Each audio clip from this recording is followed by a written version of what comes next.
came up recently, was transmitted over the wires, and the good news is the CCC Intergalactic Contact Group made contact with the Heart of Gold again. So we sort of came to some kind of preliminary agreement, which is totally unofficial, but I just wanted to share it with you. In other words, there's going to be camp next year.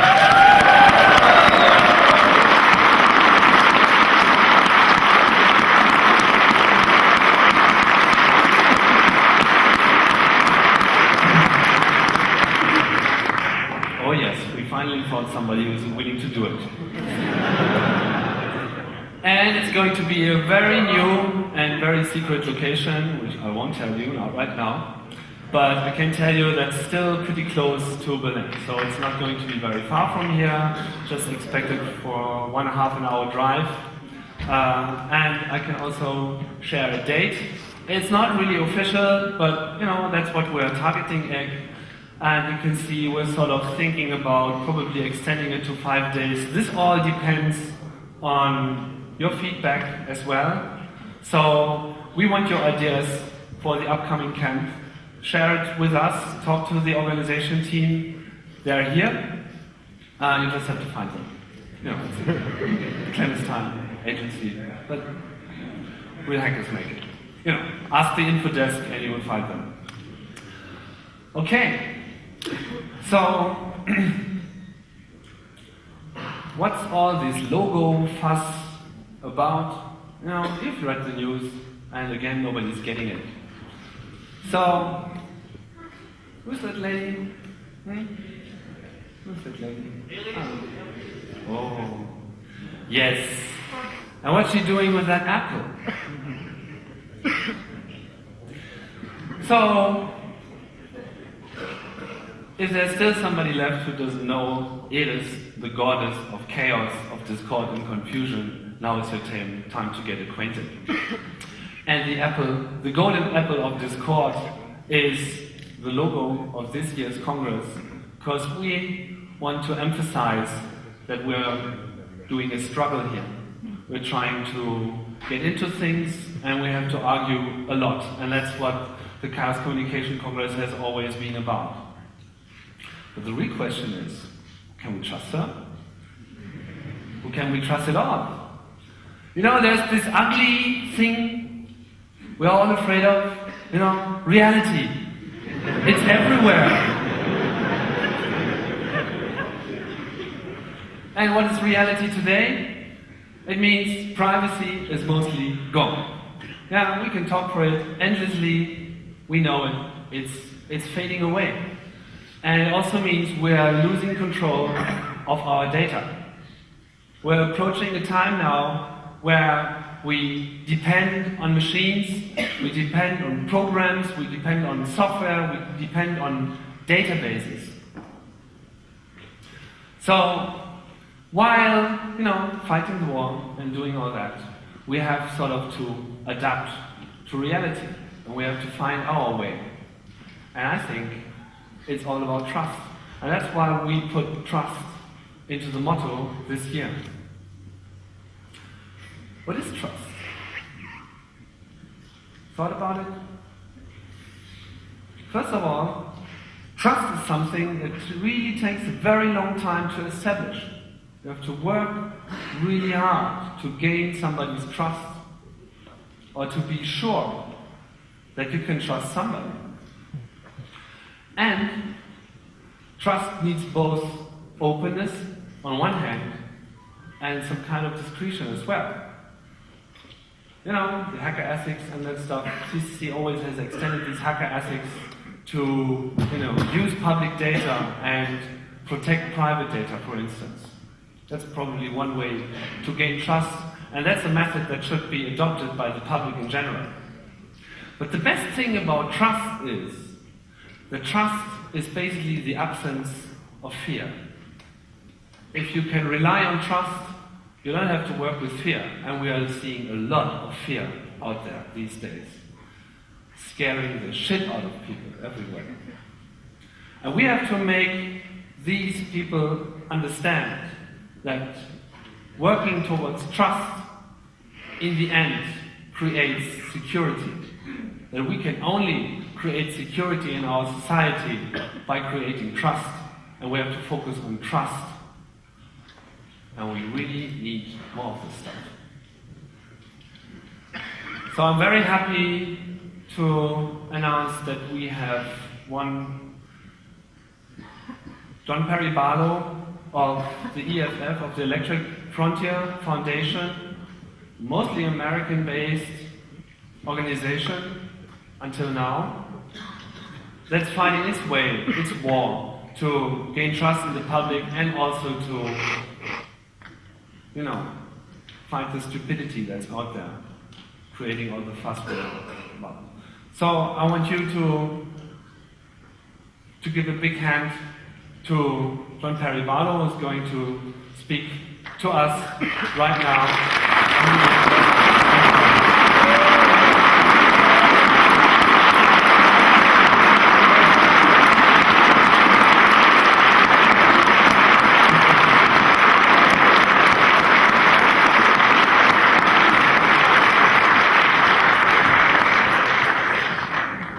Certain that this is the most people I've ever seen who could write C code up before noon in my life. It's fantastic. You are to be complimented. I'm deeply honored that you would show up at such an hour in such numbers. I hope you can think at this hour.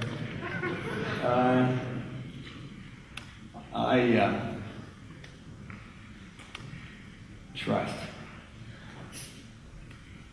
I come from a small town in Wyoming, which is a lot like many small towns in Germany, where you trust everybody, even the people you don't like and actually are afraid of.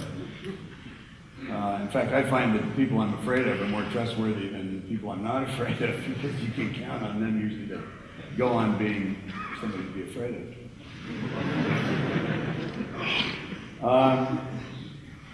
But everybody knew everybody. There was no privacy, and there was absolutely assured identity. And when I started to ease out of the cattle business and into whatever it is that I do now, one of the things that fascinated me about the social impact of the internet, and this is back in '85, which seems like a recent time in some respects and incredibly quaint in others. One of the things that fascinated me was that nobody necessarily knew who anybody was in this environment. It was like we were all in there blind as cave fish, floating around in a sea of sparse asking, and having to take an awful lot for granted about who we were and what we were doing. And at first this was fine with me, because I didn't think much was right anymore. And at that point, not much was. But pretty soon we found that we had social problems developing, early flame wars and that kind of thing, where trust would have been a very helpful thing to have. Then in 1989, first of all, let me back up a second. Just prior to that, I became aware of this organization, or some of the manifestations of this organization. I knew a guy named Cliff Stoll, who was investigating somebody who was affiliated with CCC. He wrote a book about it that was completely full of shit, I'm sure you know. But sold a lot of those books.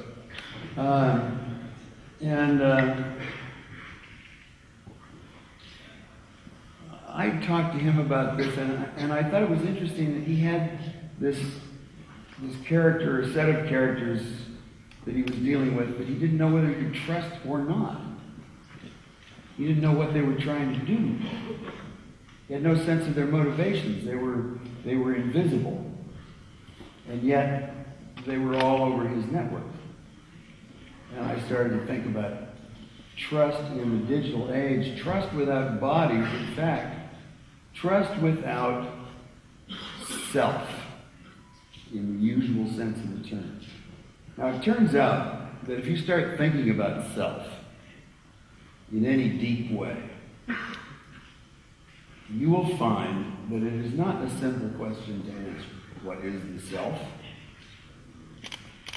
The self is layers and layers and layers of culture and language and programming and neurosis and biology and drugs and God knows what all.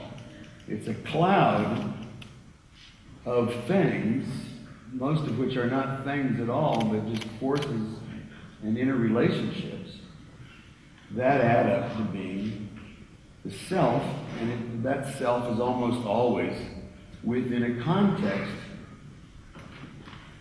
that defines it. Now, when I was a cattle rancher in Sublette County, Wyoming, I had a self that was based on that. There's very little of myself at the moment that has anything whatsoever to do with what I might not know about how to deal with the various kinds of hoof ailments in Belgian workhorses, say, or how to deliver a calf in the middle of the night. But that was a big part of myself at one point. So the self is contextual. And the context is not necessarily smart enough to understand how the self is relating within that context. Much of this didn't matter at first, except insofar as people were invisible and therefore capable of behaving badly in a way that they probably would never behave if they could see one another, knew one another, and had a sense of what the other selves involved were, or in fact who they were within that context. But I couldn't see that anybody was going to get too badly hurt. But in 1989, I became part of a forum for Harper's Magazine that was put on by a couple of prescient fellows named Jack Hitt and Paul Tuff, which were great names, since Jack wouldn't and Paul wasn't.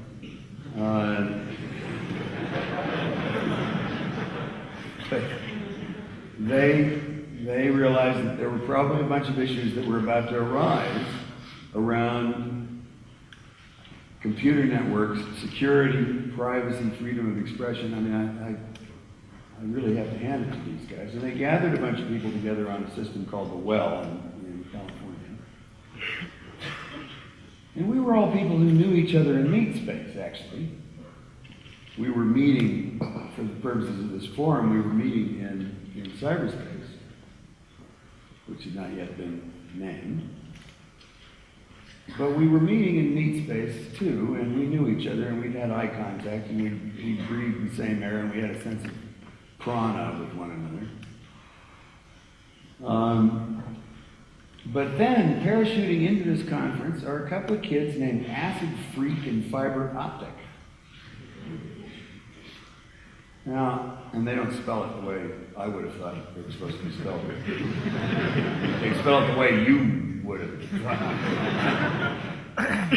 So, immediately these kids come into the conference and they are like, it's like the Western movie where the bad guys come to town. I mean, they're clanking around wearing all kinds of invisible digital hardware, and they're about 9 feet tall. And they're mean and they're nihilistic. They don't give a shit about anything, or so it would appear. And they create a persona. They create a self, each of them. And they're soon joined by another one called Scorpion, and they're all associated with something called the Legion of Doom. And none of this sounds particularly good to me. I mean, in fact, there are a number of old hippies in this conference.